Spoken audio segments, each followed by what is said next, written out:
Hey YouTubers, car enthusiasts, and just people looking for some information. This is Tony, the Technician channel, and if you're new here and you're trying to learn how to clock an alternator, well, it's your lucky day. We're going over that, and today specifically it's a GM CS130 alternator going in an 85 Camaro. Doesn't really matter what it's going in.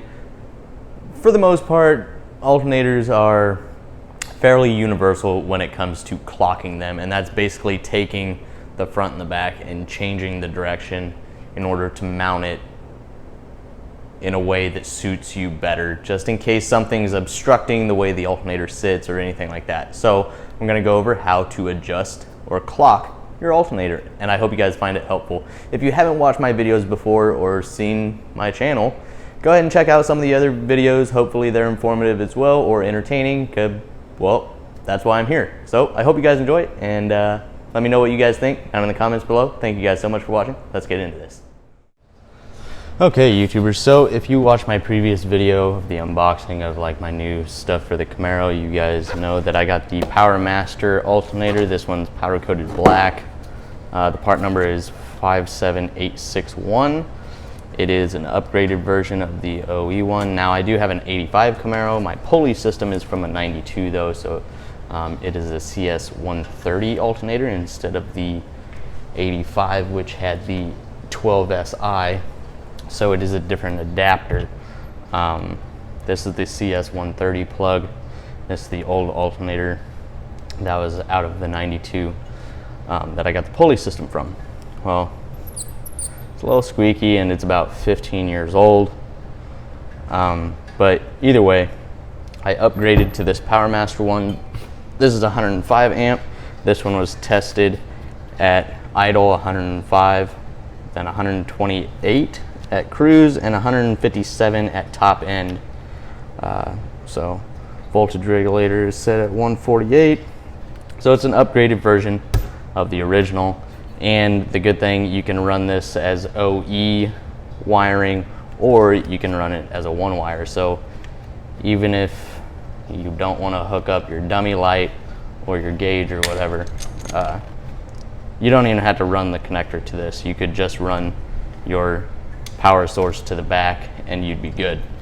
But other than that, clocking video is because unlike the original where it just has a stud sticking straight out the back with a nut on it, this one has a 90 on it, as you can see there.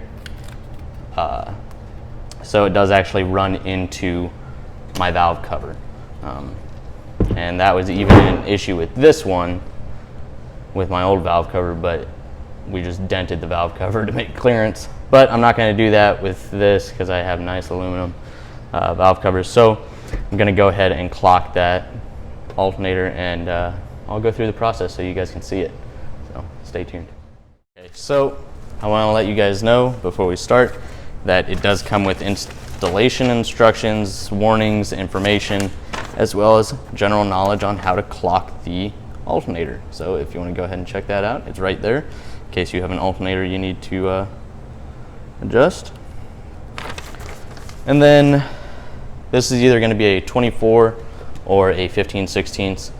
Now I can't use a impact socket because the impact is too fat to fit in here. So just go ahead. What you're going to do first is you're going to mark your location, the shaft and the nut, so when you reinstall it, you know it's lined up properly or the same it was before. I've already removed mine. So I'm just going to simply take that out. There's going to be a lock washer down in here, right here, and the pulley. Keep those together. Then you're going to have your fan. And then underneath your fan, you're going to have a spacer that may or may not come off right now. You can try and get it out with a pick, or you can just wait, and after you tap it with your dead blow, it should come off. So next up, I'm going to face this away from us, and we're going to go ahead and remove these. These should be inverted Torx or E8s, which is like that.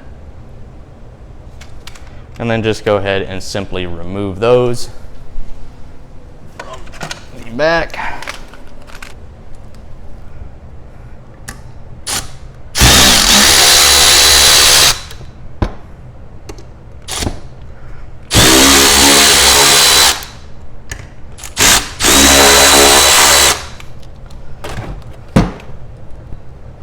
Okay, once you have those out, there's just going to be the 3 on the back. Then you might be able to pull it apart some and rotate, but this section right here is actually going to hit on these, so you'll only be able to rotate it so much.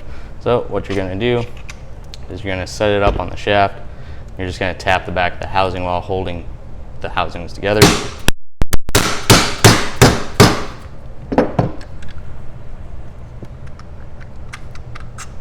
And here you go.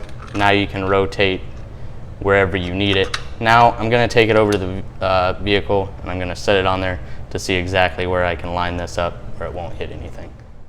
Okay, so now I have this clocked to where I like it. The post will be straight up in the back and the valve cover actually sits below it. So now that I know this is where I want it, I'm going to take it, set it on the front. I'm going to set it where it's not sitting on the shaft, and go ahead and tap the center again.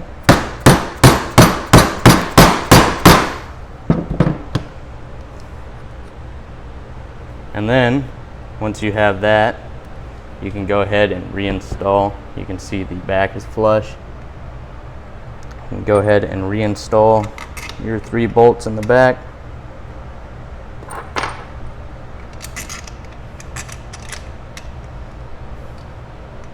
And get those started.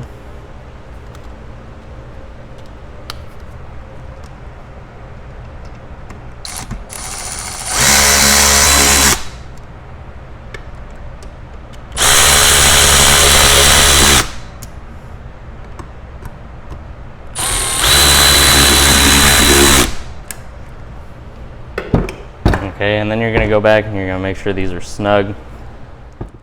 Okay, so now that we've got these snug down, before I took it apart, I made sure to look at the ends of the 3 bolts coming to the front, and they were almost flush, so it looks about right. They feel nice and snug and tight on the back.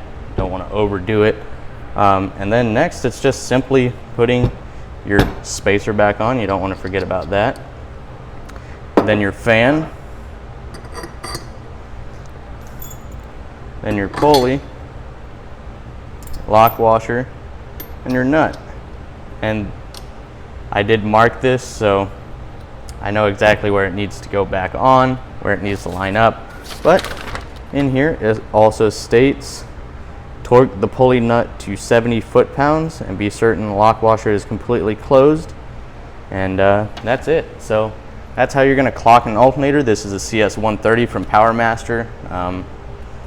Basically the same job for all or a lot of different alternators. So I hope you guys enjoyed, and if you did, please leave a comment down below. Let me know what you guys think, and thank you guys so much for watching. See you guys next time.